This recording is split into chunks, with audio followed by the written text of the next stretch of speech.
स्वागत है आप सभी का क्लास ऑक्साइड में। इस वीडियो में देखेंगे CBSE class 9 history chapter 1 French revolution part 4। तो जिस टॉपिक पे हम लोग बात करने वाले हैं इस वीडियो में वो है France abolishes monarchy and become a republic. देखो आपके बुक में भी देखोगे ना, आप ये डिवीजन दिया गया है तो आपके बुक में एक हेडिंग दी गई है France abolishes monarchy and become a republic. इस टॉपिक को हम लोग देखेंगे, समझते हैं। नाउ आपको अगर याद हो हमारी जो पहले डिस्कशन हुई थी वहां मैंने आपको बताया था कि फ्रांस में क्या थी, मोनार्की थी। अब वहां के लोगों ने क्या किया, वहां के लोगों ने प्रोटेस्ट किया, रिवॉल्ट किया, रेवोल्यूशन किया और मोनार्की को हटा करके क्या लेके आ गए, कॉन्स्टिट्यूशनल मोनार्की। मोनार्की से क्या आ गई, कॉन्स्टिट्यूशनल मोनार्की। कॉन्स्टिट्यूशनल मोनार्की का मतलब क्या होता है, देखो पहले मोनार्की समझा देता हूं। मोनार्की का मतलब क्या होता है, एक ऐसी गवर्नमेंट जिसमें जो रूल करने का पावर, जो डिसीजन लेने का पावर वो किंग या जो भी क्वीन वगैरह जो है उनके पास होगा। ठीक है। कॉन्स्टिट्यूशनल मोनार्की में क्या होती है कि पावर तो किंग के पास होगा या क्वीन के पास होगा, लेकिन उनके पावर को थोड़ा बहुत कंट्रोल किया जाएगा कॉन्स्टिट्यूशन से। मतलब वो लोग कॉन्स्टिट्यूशन के लिमिट में रह के काम करेंगे। ठीक है, तो इसको बोलते हैं कॉन्स्टिट्यूशनल मोनार्की। तो फ्रांस में कॉन्स्टिट्यूशनल मोनार्की तो आ चुकी थी, लेकिन इस वीडियो में हम लोग समझेंगे कि अब पूरी की पूरी मोनार्की जो है ना इसको खत्म ही कर दिया जाएगा। अब फ्रांस को बना दिया जाएगा रिपब्लिक। फ्रांस को कॉन्स्टिट्यूशनल मोनार्की से बना दिया जाएगा रिपब्लिक। रिपब्लिक क्या होता है हम लोग समझेंगे वीडियो में आगे। तो ये पूरा जो है ये वीडियो इसी टॉपिक पे होने वाला है, बेसिकली यही डिस्कस करने वाला है कैसे ये चीजें हुई, समझते हैं। देखो फ्रांस में जब कॉन्स्टिट्यूशनल मोनार्की जब फ्रांस में प्रेजेंट थी और जब उसको स्टार्ट किया गया सिचुएशन, लेकिन क्या उसके बाद सब कुछ अच्छा हो गया? नहीं, ऐसा बिल्कुल नहीं था। फ्रांस में अभी भी बहुत बड़ी पॉपुलेशन, स्पेशली जो पुअर लोग थे, जो थर्ड स्टेट से जो पुअर थे, जो गरीब थे, वो लोग अभी भी सफर कर रहे थे। सिचुएशन शांत नहीं हुई थी। देखो आप कॉन्स्टिट्यूशनल मोनार्की जब लाया गया फ्रांस में, तो दैट मीन्स फ्रांस की जो मोनार्क थी, मतलब फ्रांस का जो मोनार्क था, किंग जो था लुइस 16, उसके पावर को कम कर दिया गया था, क्योंकि अब तो उसके पावर को कॉन्स्टिट्यूशन जो है वो कंट्रोल करेगी। तो क्या किंग को यह बात पसंद आएगा? डेफिनेटली नहीं, किंग को तो ये बात बिल्कुल पसंद में नहीं आएगा। तो किंग ने क्या किया, कुछ सीक्रेट नेगोशिएशन स्टार्ट कर दिए किंग ऑफ पर्शिया के साथ। किंग ने स्टार्ट कर दिया कुछ सीक्रेट बातें, कुछ सीक्रेट नेगोशिएशन डील करना स्टार्ट कर दिया किंग ऑफ पर्शिया के साथ में। ठीक है ना। देखो फ्रांस में जब ये सारे इवेंट हो रहे थे ना, जब रेवोल्यूशन वगैरह चल रहा था, तो हम लोग ये देखेंगे कि फ्रांस के आसपास के जो कंट्रीज जो हैं, फ्रांस के जो आसपास के कंट्रीज है वहां भी मोनार्क था। मतलब वहां पे भी कोई ना कोई किंग वगैरह जो है वो रूल कर रहे थे। तो वो लोग फ्रांस का सिचुएशन को देख के बहुत टेंस हो गए, बहुत टेंशन में आ गए ना। क्यों, क्या कारण है? कारण ये है कि देखो फ्रांस में पहले तो थी मोनार्की, अब फ्रांस में लोगों ने रिवॉल्ट करके मोनार्की को हटा करके कॉन्स्टिट्यूशनल मोनार्की ला दिया। वहां पे जो किंग थे उसके पावर को कंट्रोल कर दिया। तो आसपास की जो मोनार्की है, क्या वहां पे ऐसा नहीं हो सकता? वहां के लोग भी जब पढ़ेंगे फ्रांस के बारे में, सुनेंगे फ्रांस के बारे में कि फ्रांस में क्या हुआ, तो वो लोग भी तो सोचेंगे ना कि फ्रांस में अगर ऐसा हो सकता है तो चलो हम भी अपने कंट्री में मोनार्की हटा देने का ट्राई करते हैं, है ना। तो बाकी सारे लोग भी एक तरह से क्या होंगे, इंकरेज होंगे, थोड़े भड़क जाएंगे। तो इससे क्या होगा, आसपास के कंट्री जो थी उनकी मोनार्की एंड हो जाएगी। तो इसीलिए उन लोगों ने डिसाइड किया कि चलो हम लोग मिलकर के फ्रांस का किंग का हेल्प करते हैं। हम लोग क्या करेंगे, अपनी आर्मी भेजेंगे, हम लोग अपनी आर्मी भेजेंगे, ट्रूप्स को भेजेंगे फ्रांस की मोनार्की को हेल्प करने के लिए। ठीक है, फ्रांस की मोनार्की को हेल्प करने के लिए, ताकि वहां फिर से मोनार्की आ जाए, ताकि हमारा जो रूल हो, वो कंट्री में जो भी रूलर्स जो थे उनका रूल सेफ रहे, फिर वहां पे वो लोग प्रोटेस्ट करना स्टार्ट ना कर दे। ये सब कुछ हो पाता इससे पहले 1792 का टाइम आएगा, अप्रैल 1792। इस टाइम में फ्रांस की जो नेशनल असेंबली थी, नेशनल असेंबली याद करो, वो जो 600 लोग बाहर निकल के आ गए थे थर्ड स्टेट वाले, उन लोगों ने टेनिस कोर्ट में नेशनल असेंबली बनाया था। तो ये जो नेशनल असेंबली जो है, ये लोग वॉर डिक्लेयर कर देंगे against Prussia and Austria.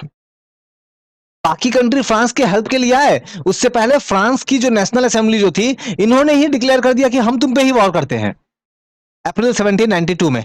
Of course king तो इससे हैप्पी नहीं होगा, तो ये डिसीजन लिया किसने? किंग ने नहीं, नेशनल असेंबली ने।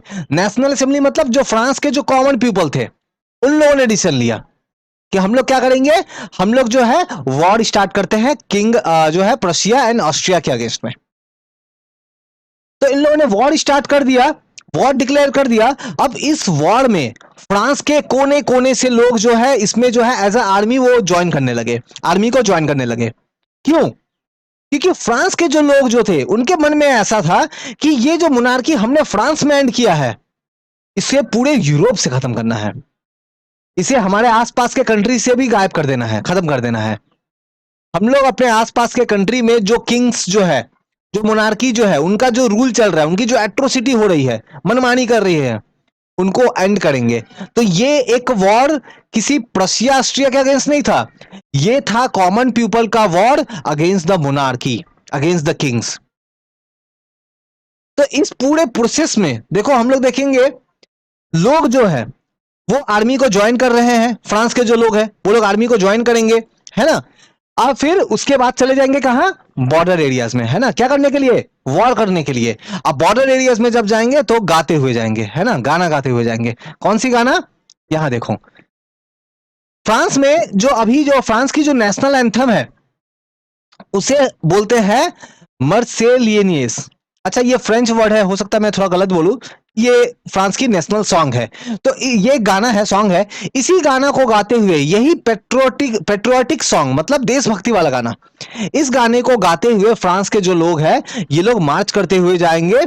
सबसे पहले ये गाना गाया गया था कहां? एक मर्सलीस नाम की जो प्लेस जो है वहां पे, इसीलिए इस सॉन्ग का नाम भी मर्सेलियस रख दिया, ठीक है। और ये सॉन्ग लिखा किसने, कंपोज किसने किया?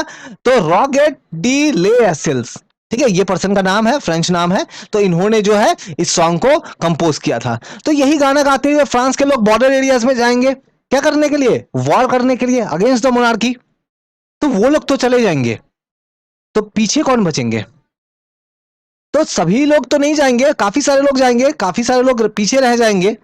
और इसके साथ ही जो वुमेन्स है, जो औरतें हैं, वो पीछे रह जाएंगी। अब वो क्या करेंगी समझते हैं आगे। तो हम लोग ये देख रहे हैं कि कॉमन पीपल जो है ये क्या करेंगे? Common people started what? Revolution. Again common people जो है ये स्टार्ट करते हैं क्या? रेवोल्यूशन, है ना। ये लोग फिर से रेवोल्यूशन जो है स्टार्ट करेंगे, वॉर स्टार्ट करेंगे। किसके अगेंस्ट? आसपास में जो दूसरे कंट्री में जो मोनार्की है उसको एंड करने के लिए। और तो देखो लोग इतने क्यों नाराज हो गए, लोगों ने इतना आर्मी को ज्वाइन किया, आर्मी को ज्वाइन किए जा रहा है, लोगों के मन में कुछ गुस्सा था क्या? हाँ बिल्कुल गुस्सा था, स्पेशली जो कॉमन पीपल्स थे उनके मन में गुस्सा था। गुस्सा क्या था? आप याद करो, जब फ्रांस में कॉन्स्टिट्यूशन जब आई थी, है ना, फ्रांस में जब कॉन्स्टिट्यूशनल मोनार्की जब फ्रांस बना था, तो फ्रांस में वोट करने का राइट सभी लोगों को नहीं दिया गया था। फ्रांस में जो 1791 वाली कॉन्स्टिट्यूशन बनी थी उसमें बहुत सारे जो राइट्स जो है वो सिर्फ जो रिच पीपल है, थर्ड स्टेट्स के जो रिच पीपल है उनको तो राइट्स मिल गया, लेकिन जो थर्ड स्टेट्स के जो पुअर लोग हैं वो अभी भी सफर कर रहे थे, वो अभी भी सफर कर रहे थे। प्लस फ्रांस में जो नॉर्मल सामान की दाम है, खाने पीने के सामान के दाम है, वो बहुत ज्यादा वो इंक्रीज हो रही थी, क्योंकि लगातार वॉर हो रहा था। फ्रांस की इकोनॉमिक कंडीशन बिल्कुल भी अच्छी नहीं थी। तो वॉर करने के लिए लोग चले गए बॉर्डर एरियाज में, और पीछे वुमेन्स, उनको काम करना पड़ रहा था, अपने घरों में भी घर के बाहर भी, अपने घरों में खाने बनाना, कुकिंग करना, घर को संभालना, बच्चों को देखना, ये सब कुछ इनको, फैमिली को लुक आफ्टर करना, ये सब कुछ इनको करना पड़ रहा था। और इसके साथ ही क्योंकि इनके घर के काफी सारे लोग चले गए थे वॉर में, तो इनको खुद बाहर जाके काम भी करना पड़ता था मनी अर्न करने के लिए। दैट मीन्स वुमेन को भी बहुत ज्यादा वर्क करना पड़ रहा था इस टाइम पीरियड में फ्रांस में। इसी टाइम में एक इवेंट होगा और ये बहुत इवेंट इंपॉर्टेंट है। फ्रांस के बहुत सारे जो लोग हैं वो लोग क्लब बनाना स्टार्ट करेंगे, है ना, पार्टी करने के लिए क्लब नहीं, पॉलिटिकल क्लब। पॉलिटिकल क्लब क्या काम करते थे इसमें, इस क्लब में? तो इस क्लब में ये लोग डिस्कस करते थे गवर्नमेंट की पॉलिसीज। एक क्लब बनाया जाता था, और सिर्फ एक नहीं, काफी सारे ऐसे क्लब बनाए गए थे, बहुत सारे। उन क्लब्स में लोग आते थे, जुड़ते थे, बैठते थे। अब वो लोग बात करते थे कि वो लोग कैसे अपना कंडीशन को अच्छा कर सकते हैं, आगे क्या उनको रेवोल्यूशन जो है वो कंटिन्यू करना चाहिए? तो वो लोग बोलते थे हाँ कंटिन्यू करना चाहिए हमें रेवोल्यूशन, क्योंकि स्पेशली ये जो क्लब में आने वाले जो लोग थे ये पुअर लोग थे, क्योंकि रिच लोगों का लाइफ तो थोड़ा चेंज हो चुका था, लेकिन थर्ड स्टेट्स के जो पुअर जो लोग हैं इनका लाइफ अभी भी बहुत खराब था। तो मेनली थर्ड स्टेट्स के जो पुअर लोग हैं इन्होंने बहुत सारे क्लब्स बनाए, वहां पे जाके गवर्नमेंट की पॉलिसी डिस्कस करते थे, उनको आगे क्या एक्शन लेना है वो डिस्कस करते थे। इन सब मैटर में वुमेन भी पीछे नहीं थी, वुमेन्स ने भी काफी सारे क्लब्स बनाए थे जो सिर्फ वुमेन वाले क्लब थे, ठीक है, उन लोगों ने भी काफी क्लब बनाए थे, और उन लोग वहां भी वो लोग प्लानिंग करते थे, एक्शन प्लान करते थे, वो लोग भी वही काम करते थे, गवर्नमेंट के एक्शन को डिस्कस करना। तो ये सारा प्रोसेस जो है ये चल रहा था फ्रांस में। और ये जितने भी पॉलिटिकल क्लब है इसमें एक पॉलिटिकल क्लब बहुत फेमस जो कि आपके सिलेबस में भी है, जैकोबियन क्लब। फ्रेंच रेवोल्यूशन में जैकोबिन जो क्लब है हम लोग इसके बारे में समझते हैं, बहुत इंपॉर्टेंट टॉपिक है, समझना है, समझते हैं जैकोबिन क्लब। तो जो भी पॉलिटिकल क्लब बनाए गए थे फ्रांस में, फ्रांस के जो कॉमन पीपल जो पुअर पीपल जो क्लब बना रहे थे उनमें फेमस था जैकोबिन क्लब। कौन थे इनके लीडर? तो इस क्लब के जो लीडर थे इनका नाम था मैक्सिमिलियन रोबेस्पियर। मैक्सिमिलियन रोबेस्पियर, ये नाम थोड़ा याद रखना बहुत जरूरी है, मैक्सिमिलियन रोबेस्पियर। तो ये लोग करते क्या थे? पहला तो इनका नाम कैसे आया? तो इनका नाम आया एक जैकोब, सेंट जैकोब कन्वेंट था। कहां पे? पेरिस में। पेरिस में एक जगह थी जहां पे एक कन्वेंट था। कन्वेंट किसको बोलते हैं? एक ऐसी बिल्डिंग, एक ऐसी बिल्डिंग जहां पे कुछ रिलीजियस एक्टिविटी होती हो, ऐसी बिल्डिंग जहां पे कुछ रिलीजियस एक्टिविटी होती हो उसको बोलेंगे कन्वेंट। तो वैसे ही एक कन्वेंट था जिसका नाम था कहां पे? जिसका नाम था सेंट जैकोब, उसका नाम था सेंट जैकोब। तो उसी सेंट जैकोब के नाम पे इन लोगों ने अपने क्लब का नाम रख लिया जैकोबिन। अब ये जैकोबिन के जो लोग थे मैंने ऑलरेडी आपको बताया बहुत पुअर लोग थे, जो सोसाइटी के जो थर्ड स्टेट्स वाले जो लोग थे, जो सर्वेंट है, शू मेकर, छोटे मोटे शॉपकीपर जिनकी छोटी दुकानें हैं, जूता बनाते हैं, लेबर है, सर्वेंट है ना, ऐसे लोग जो रास्ते पे कुछ सब्जी बेच रहे हैं, ऐसे वेजिटेबल सेलर्स, ऐसे जो लोग थे ये लोग थे मेंबर इस क्लब के, जैकोबिन क्लब के। अब ये जैकोबिन क्लब वाले जो है एक खास तरीके का ड्रेस पहनते थे। ये लोग पहनते थे लॉन्ग स्ट्रिप्ड ट्राउजर्स, है ना, पैंट पहनते थे जिसमें ऐसी करके डिजाइन स्ट्रिप्स ऐसी होती थी। इसके साथ ही ये लोग रेड कलर की कैप भी पहनते थे। क्यों ऐसा? क्यों पहनते थे ऐसा? आप याद करो हमारे इंडिया के केस में भी हम लोग खादी जो है, खादी को बहुत इंपॉर्टेंस देते हैं, है ना, गांधी जी बोलते थे खादी बनाने के लिए। वैसे ही ये लोग भी जो है ट्राउजर्स पहनेंगे, ये लोग भी देखेंगे रेड कैप पहनेंगे। क्यों ऐसा?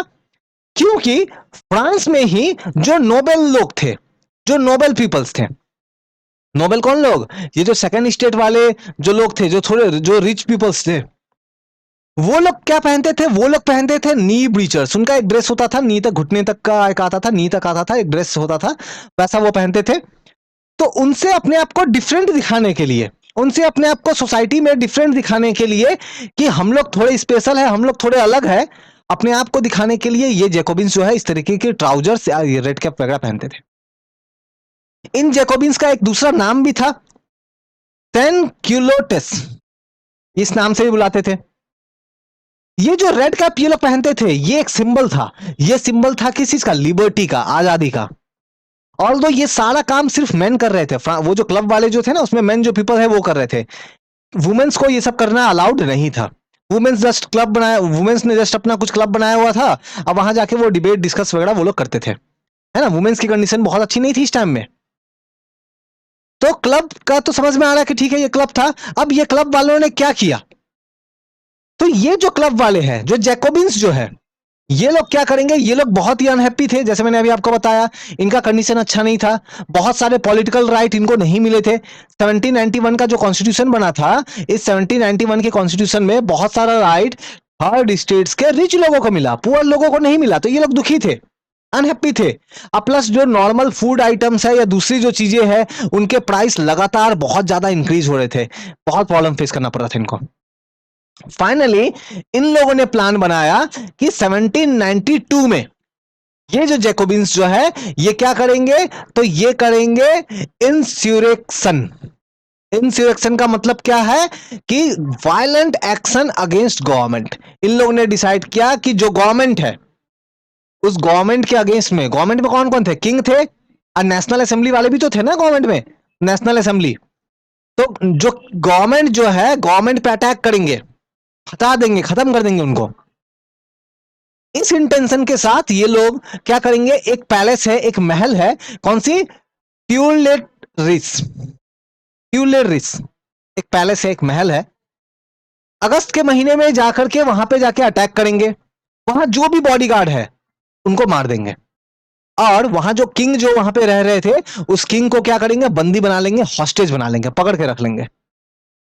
फाइनली नेशनल असेंबली वाले जो है, नेशनल असेंबली वाले जो है, ये लोग क्या करेंगे, ये लोग बोलेंगे कि अच्छा किंग को छोड़ दो, एक काम करते हैं, किंग को प्रिजन में डाल देते हैं, इम्प्रिजन करते हैं, है ना, किंग और उसके साथ जो उसकी फैमिली, जो रॉयल फैमिली जो थी, इसको इम्प्रिजन करते हैं, जेल में डाल देते हैं। तो ठीक है, रेडी हो जाते हैं वो लोग उनको छोड़ देते हैं, जेल में डाल देते हैं। अब फ्रांस में ये जो जैकोबिन्स पीपल है, ये क्यों ऐसा कर रहे थे, क्योंकि इनको राइट नहीं मिल रहा था, क्योंकि इनके पास वोटिंग के राइट नहीं थी, पुअर जो पीपल्स थे, बहुत सारे दूसरे राइट्स नहीं थे इनके पास, इसलिए तो कर रहे थे ऐसा। तो फ्रांस में फिर से इलेक्शन होगा, फ्रांस में फिर से इलेक्शन होगा, और अब की बार जितने भी मेन है, चाहे वो अमीर हो या पुअर हो, गरीब हो, अगर 21 की एज से ज्यादा है तो सभी को वोटिंग करने का राइट मिलेगा, सभी को। पहले क्या था, पहले वोटिंग करने का राइट सिर्फ ऐसे मेन के पास था जिनके पास पैसे थे, प्रॉपर्टी थी। लेकिन अब यह डिसाइड किया गया कि प्रॉपर्टी हो या ना हो, पैसे हो या ना हो, अगर मेन है तो वोटिंग का राइट मिलेगा। आप ध्यान दो, मेन बोल रहा हूं, वुमेन को अभी तक नहीं मिला है, मतलब वुमेन का कंडीशन अभी भी खराब है, वुमेन को अभी तक वोटिंग राइट नहीं मिला। तो ये नया सिस्टम इंट्रोड्यूस किया गया, और इन लोगों ने एक नई असेंबली बनाई। पहले जो असेंबली थी नेशनल असेंबली, अब एक नया असेंबली बनाया, उनका नाम क्या रखा, कन्वेंशन। कौन से महीने में, 1792 सितंबर के महीने में। और इन लोगों ने देखो 17 देखो, पहले तो फ्रांस में था मोनार्क, किंग रूल कर रहा था, किंग के रूल को खत्म करके कॉन्स्टिट्यूशनल मोनार्क आया, कब, 1791 में। और अब 1792 में, 92 में जाकर के क्या हो रहा है, कॉन्स्टिट्यूशनल मोनार्क को भी खत्म कर रहे हैं। और अब क्या लेके आ रहा है, अब फ्रांस को बना देंगे रिपब्लिक। अब फ्रांस को क्या बना देंगे, तो रिपब्लिक बना देंगे। रिपब्लिक वर्ड का मतलब क्या, जैसे इंडिया भी एक रिपब्लिक है। रिपब्लिक वर्ड का मतलब क्या होता है कि मान लो किसी कंट्री में जो सबसे हेड है, अगर वो उसका वो जो है इलेक्शन के थ्रू आता है, ऐसा नहीं कि उसके पापा या उसके फैमिली में कोई थे तो वो भी जो है वो भी लीडर होगा, ऐसा नहीं है। अगर उसके इलेक्शन, अगर जो हेड ऑफ द कंट्री है उसका सिलेक्शन कैसे होता है, इलेक्शंस के थ्रू होता है, इलेक्शन के थ्रू चुना जाता है। जैसे हमारे कंट्री में भी जो प्रेसिडेंट जो है, इलेक्शंस होती है ना, अभी जैसे प्रेसिडेंट की इलेक्शन चल रही है ना, तो प्रेसिडेंट की इलेक्शन चल रही है, तो प्रेसिडेंट जो है हमारा, प्रेसिडेंट अभी जो न्यू न्यू प्रेसिडेंट है, इनका नाम क्या है आप बताना, तो हमें, हमारे जो न्यू प्रेसिडेंट होने वाले हैं उनका नाम बताना तो आप, ठीक है ना। तो हम लोग ये देखेंगे कि ऐसे कंट्री जहां पे इलेक्टेड हेड हो, वैसे कंट्री को क्या बोलते हैं, रिपब्लिक बोलते हैं। तो फ्रांस में भी अब क्या होगा, जो हेड होंगे वो किंग नहीं होंगे, वो इलेक्शन के थ्रू आएंगे। तो इसीलिए फ्रांस भी अब क्या बन गया, फ्रांस भी बन गया अब रिपब्लिक। किंग के साथ क्या हुआ, जेल में डाल दिए थे ना किंग, उनके फैमिलीज को, तो उनको 1793 में उनको जो है उनको निकालेंगे जेल से। उनके ऊपर आरोप ये लगेगा, उनके ऊपर चार्जेस ये लगाए जाएंगे कि उन्होंने क्या किया है, फ्रांस के साथ धोखा किया है, फ्रांस को चीट किया है। क्या किया है, चार्ज ऑफ ट्रेसन, ट्रेसन का मतलब क्या है, चीट करना, धोखा देना। फ्रांस को चीट किया है, धोखा दिया, गद्दारी की है। तो किंग को एग्जीक्यूट कर दिया जाएगा, किंग को मार दिया जाएगा, है ना, उनकी हत्या हो जाएगी। सिर्फ किंग नहीं, उनकी जो क्वीन जो थी उनको भी जो है, उनको भी जो है सेंटेंस मिल जाएगा डेथ के लिए, लाइक उनकी भी हत्या हो जाएगी, है ना, उनको भी जो है मार दिया जाएगा। तो इस तरीके से फ्रांस में हम लोग देखेंगे किंग खत्म हुआ। लेकिन अब आगे क्या, अब आगे कौन रूल करेगा, किंग तो खत्म, है ना। अब आगे जो रूल स्टार्ट होगा उसी टॉपिक से ये रिलेटेड है, the rain of the terror. The rain of the terror, the rain of the terror जो है ये 1793 से 94 के बीच का ये एक इवेंट है। इस टाइम में फ्रांस को रूल कर रहे थे ये जो जैकोबिन्स जो लोग थे ना, वो जैकोबिन्स पीपल रूल कर रहे थे, जैकोबिन्स, है ना, जो रोबिस्पियर उनका लीडर था, ये लोग रूल करेंगे। समझते हैं इसको। After the execution of king, Jacobian जो क्लब जो है उसके जो लीडर जो थे रॉबिस्पियर, ये स्टार्ट करेंगे फ्रांस को रूल करना, ये फ्रांस को रूल करना स्टार्ट करेंगे। अब जब ये देखो, ये जो जैकोबिन पीपल्स जो थे ये कैसे थे, जो फ्रांस का जो पुअर सेक्शन सोसाइटी थे वैसे थे, जो लोग सालों से इक्वालिटी का डिमांड कर रहे थे। अब जब ये लोग गवर्नमेंट में आ गए तो क्या ये लोग इक्वालिटी लाएंगे कि नहीं लाएंगे? बिल्कुल लाएंगे, क्योंकि यही लोग तो डिमांड कर रहे थे इक्वालिटी के लिए। तो यस, बिल्कुल रॉबिस्पियर जो है ये बिल्कुल इक्वालिटी जो है वो लाने का, इक्वालिटी की पॉलिसी जो है उसको फॉलो करेंगे। इनका रूल चलेगा 1793 से 1794 तक। लेकिन इनके रूल के टाइम में एक बहुत बड़ा प्रॉब्लम है। प्रॉब्लम ये देखो, ये इक्वालिटी लाने का ट्राई तो करेंगे, लेकिन ये इनका जो रूल होगा ना ये बहुत ही ज्यादा स्ट्रिक्ट होगा। अगर कोई भी पर्सन थोड़ा सा भी इक्वालिटी अगर प्रैक्टिस नहीं कर रहा है, थोड़ा सा भी इक्वालिटी को वायलेशन कर रहा है, तो उसको बहुत हार्ड पनिशमेंट देंगे, इवन मार तक देंगे, उनको एग्जीक्यूट कर देंगे। इतना हार्ड पनिशमेंट, मतलब बहुत स्ट्रिक्ट तरीके से जो है कंट्रोल कर रहे थे, पनिशमेंट भी बहुत ज्यादा हार्ड था। इसीलिए इनके टाइम को क्या बोल रहे हैं? Reign of the terror, reign of the terror. Robespierre जो है, क्योंकि ये देखो, ये रोबस्पियर कौन से, किनके लीडर थे? जैकोबिन्स के थे। जैकोबिन कौन थे? ये तो पुअर लोग थे, जो थर्ड स्टेट के जो पुअर लोग हैं वो लोग थे। तो बाकी के जो बच गए, जो फर्स्ट स्टेट वाले क्लर्जीज थे, सेकेंड स्टेट वाले जो नोबल्स थे, इन सभी लोगों को रोबेस्पियर जो है ये बताता था कि ये लोग तो एनिमी है रिपब्लिक का, they are the enemy of republic. Robespierre जो है, जो पुराने जो नोबल्स थे, जो क्लर्जीज थे, उन सबको बोलते थे कि ये लोग they are the enemies of the republic. सिर्फ इतना ही नहीं, आप याद करो जब फ्रांस में बहुत सारे पॉलिटिकल क्लब जब बन रहे थे, तो क्या सिर्फ एक जैकोबिन ही था? नहीं, और भी बहुत सारे थे। तो जो दूसरे क्लब के मेंबर थे, जो दूसरे क्लब के जो मेंबर थे, जो दूसरे पॉलिटिकल पार्टीज के मेंबर थे, उनको भी रोबेस्पियर बोलता था कि ये क्या है? एनिमी है रिपब्लिक का। इवन इतना ही नहीं, अगर मान लो रोबेस्पियर का बात जैकोबिन के अंदर से, जैकोबिन का सपोर्टर कोई उनका ना बात माने, जैकोबिन क्लब के अंदर से ही मान लो कोई पर्सन है वो रोबेस्पियर का सपोर्टर है, अब मान लो किसी कारण से अगर रोबेस्पियर की बात वो ना माने, तो उनको भी रोबेस्पियर बोलते थे कि ये लाइक ये अभी एनिमी है। तो मतलब कोई भी थोड़ा सा भी रोबेस्पियर की बात को ना माने, रोबेस्पियर से, रोबेस्पियर के रूल से थोड़ा सा भी अनहैप्पी हो, डायरेक्टली बोलेंगे अनहैप्पी है, जेल में डालो इसे। तो यही था, बहुत सारे लोगों को अरेस्ट किया गया, इंप्रिजन किया गया, ठीक है, उनका ट्रायल किया गया, और अगर गिल्टी हुआ, अगर उनके ऊपर थोड़ा सा भी अगर ब्लेम आ गया कि यस इसने कुछ जो है, इसने कुछ गिल्टी किया है, तो उनको बहुत हार्ड पनिशमेंट मिलता था।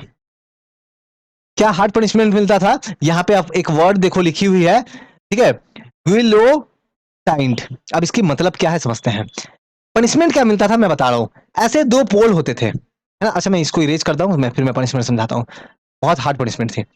ऐसे दो पोल होते थे, इस पोल के यहां पे क्या करेंगे, लोगों को पकड़ के रखेंगे, लोगों को पकड़ के रखेंगे, और ये दोनों पोल के बीच में लोगों को बांध देंगे, रख देंगे, और ऊपर एक बहुत बड़ी सी ब्लेड होगी, ब्लेड, बहुत बड़ी सी भारी सी ब्लेड होगी, उस ब्लेड को डायरेक्टली पर्सन के हेड में गिरा देंगे। उसका, उस पर्सन का जो गला है वो बॉडी से अलग, गर्दन काट देंगे, ठीक है। इस पनिशमेंट को बोलते थे क्या? गियोलोटाइंड। तो ऐसी पनिशमेंट मिलती थी, देखो, ठीक है, कितनी हार्ड पनिशमेंट थी, गला काट देते थे। किस तरीके का स्टेप्स लिया रोबेस्पियर की गवर्नमेंट ने? जब रोबेस्पियर पावर में था तो कौन कौन से इसने स्टेप्स लिए? इतना तो मैंने बता दिया, बहुत हार्ड स्टेप, बहुत ही स्ट्रिक्ट वे में कंट्रोल कर रहे थे। क्या क्या स्टेप्स थे? जैसे इन्होंने क्या किया, आप यहां रीड कर सकते हो, इन्होंने जो वेजेस जो है, सैलरी किसको कितना मिलेगा वो फिक्स कर दिया, है ना। किस पर्सन को क्या सैलरी मिलेगा ये गवर्नमेंट डिसाइड कर रही थी। जो भी फूड आइटम्स वगैरह या दूसरे आइटम सेल हो रहे थे उनके प्राइसेस गवर्नमेंट डिसाइड कर रही थी। मीट एंड ब्रेड का रेशनिंग स्टार्ट हो गया। रेशनिंग का मतलब क्या है समझो। मान लो मेरे पास बहुत पैसा है, तो मैं तो अगर फ्रांस में होऊंगा तो मैं तो बहुत सारे मीट खरीद के लेके आ जाऊंगा या ब्रेड खरीद के लेके आ जाऊंगा, और आपके पास कम पैसा है तो आप थोड़ा सा खरीदोगे। तो बाकी अगर मैं ही बहुत सारा खरीद लिया, पता चला कि आप जब पैसा लेके आए थोड़ा सा तो आपको मिला ही नहीं, तब तक के लिए तो मीट ही खत्म हो गया, ब्रेड ही खत्म हो गया। और ये क्यों हुआ? बिकॉज मैंने बहुत सारा मीट या ब्रेड खरीद लिया है। तो गवर्नमेंट ने ये कहा कि हर एक पर्सन को एक फिक्स्ड अमाउंट ही मिलेगा मीट एंड ब्रेड का, उससे ज्यादा नहीं मिलेगा। आप भले पैसा दो तब भी नहीं मिलेगा, है ना। तो इसको बोलते हैं रैशनिंग करना। तो rationing of meat and bread start हो गया। जो फ्रांस के जो जिनके पास पैसे थे, रिच थे, वो लोग ना वो व्हाइट फ्लोर खाते थे, सफेद वाली आटा खाते थे। अब वो थोड़ी महंगी होती थी, एक्सपेंसिव होती थी। आज जो पुअर लोग थे वो लोग तो नहीं अफोर्ड कर सकते थे ये व्हाइट फ्लोर। तो रिच लोग क्या करेंगे? व्हाइट फ्लोर खाएंगे। पुअर लोग क्या करेंगे? वो नॉर्मल फ्लोर खाएंगे। तब तो ये क्या है? इक्वालिटी है क्या? ये तो अनइक्वालिटी हो गई, है ना। रोबेस्पियर के नजर में ये अनइक्वालिटी थी। रोबेस्पियर ने कहा, रोबेस्पियर की गवर्नमेंट ने कहा कि नहीं, ये भी अलाउड नहीं है, कोई नहीं खाएगा व्हाइट फ्लोर। खाएंगे तो सब खाएंगे, नहीं तो कोई नहीं खाएगा। तो आप सोचो, इस तरीके का हार्ड कंट्रोल करने का ट्राई कर रहे थे। जो पीजेंट्स वगैरह थे उनको फोर्स कर रहे थे कि आप अपना फिक्स प्राइस पे ही जो है सामान जो है उसको सेल करो। पीजेंट्स को, जो फार्मर्स, जो किसान जो थे, उनको कौन सी प्राइसेस पे सेल करनी है उनकी ग्रेन्स, ये गवर्नमेंट बता रही थी। चर्चेस को बंद कर दिए गए थे और चर्च को बदल दिया गया था, वहां पे किसी तरह का ऑफिस खोल दिया चर्च में, है ना। चर्च में कुछ दूसरे ऑफिस खोल दिए, कुछ बैरक्स बना दिए चर्च में। तो इस तरीके का स्ट्रिक्ट कंट्रोल जो है वो रॉबेस्पियर का टाइम हो रहा था। लोग डरे हुए थे, लोग सहमे हुए थे। इतना स्ट्रिक्ट कंट्रोल, ठीक है इक्वालिटी लाना चाह रहा है, लेकिन इतना ज्यादा, है ना। आप सोचो, लिमिट यहीं तक ही ये नहीं रुके। इवन फ्रांस में जो लोग थे ना, फ्रांस में जो मेन पीपल थे जिनको सर बोलते थे, इंग्लिश में जिनको सर बोलते हैं, फ्रेंच वर्ड में उनको बोलते थे मोन्सियोर। अब मैडम को क्या, जो वुमेन्स जो होती थी, जो पढ़ी लिखी रिच क्लास की, उनको बोलते थे मैडम, बोलते थे मैडम। तो इन्होंने क्या, रोबेस्पियर गवर्नमेंट ने क्या किया कि नहीं, आपसे ये नहीं बोलेंगे, है ना, अब से ये वर्ड नहीं चलेगा। अब से वर्ड चलेगा क्या? सिटोयन एंड सिटोयनिन, है ना। देखो ये वर्ड थोड़ा सा सिमिलर सिमिलर है ना, इक्वालिटी। सोचो इक्वालिटी यहां तक, वर्ड तक में इक्वालिटी। मतलब कोई भी पर्सन क्या बोल रहा है, क्या स्पीच है, इन सभी में इक्वालिटी होगा। कुछ थोड़ा सा भी अनइक्वालिटी को वो बर्दाश्त नहीं करते थे। आप थोड़ा सा भी अगर किसी ने अनइक्वालिटी कर दिया तो बहुत हार्ड पनिशमेंट। इवन जो बहुत सारे लोग अनइक्वालिटी ना भी करे, मान लो जस्ट उनका बात, रोबेस्पियर का बात से अगर वो लोग किसी कारण से अनहैप्पी हो, उनको भी बोलते थे, उनको भी जेल में डाल देंगे। ऐसा कंडीशन था, लोग परेशान हो गए। इवन जो रोबेस्पियर के जो सपोर्टर थे, उनके पार्टी के जो लोग थे, वो लोग भी परेशान हो गए रोबेस्पियर से। उन लोगों ने उनको कहा कि आप थोड़ा सा जो है क्या करो, थोड़ा सा मॉडरेशन करो, थोड़ा सा आराम से चीजों को कंट्रोल करो, इतना भी स्ट्रिक्ट नहीं, ठीक नहीं है, इतना भी स्ट्रिक्ट होना अच्छा नहीं है।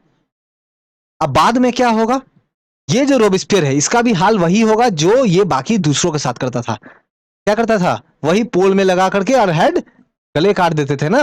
बाद में इस पर्सन को भी 1794 में, जुलाई के महीने में, इसको भी जो है क्या करेंगे, इसको भी जेल में डाल देंगे और फिर वहां की कोर्ट जो है इसको सजा देगी, पनिशमेंट देगी। क्या पनिशमेंट? इसको भी जाके पोल में बांधो और इसका भी हेड क्या करो, वो ग्यूलेटिन कर दो। मतलब वो जो डिवाइस जो था ना, अच्छा ये जो डिवाइस जो है ना, ये डिवाइस को एक डॉक्टर ग्यूलेटिन ने बनाया था, तो उन्हीं के नाम पे ये जो है ये डिवाइस का नाम रख दिया, ठीक है। तो इस तरीके से हम लोग देखेंगे कि जैकोबिन्स का जो टाइम है 1793 से 94 तक चला, जब रॉबेस्पियर का बहुत स्ट्रिक्ट, इसीलिए इसको रेन ऑफ द टेरर बोल, the rain of the terror. क्यों? क्योंकि लोग डरे हुए थे, सभी लोग, उनके पार्टी के खुद के लोग डरे हुए थे।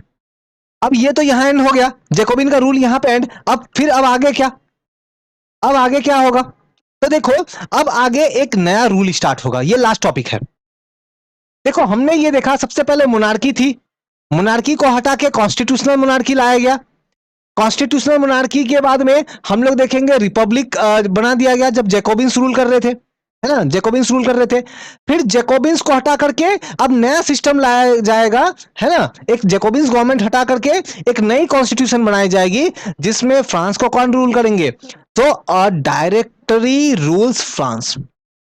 फ्रेंच रेवोल्यूशन में ये टॉपिक जो है आप देखोगे बहुत बार एग्जाम में पूछा गया है। और डायरेक्टरी रूल्स फ्रांस, फ्रांस को एक डायरेक्टरी रूल करेगी। मतलब क्या है मैं समझा रहा हूं, मतलब क्या है मैं समझाता हूं आपको। सबसे पहले थोड़ा समझते हैं चीजों को।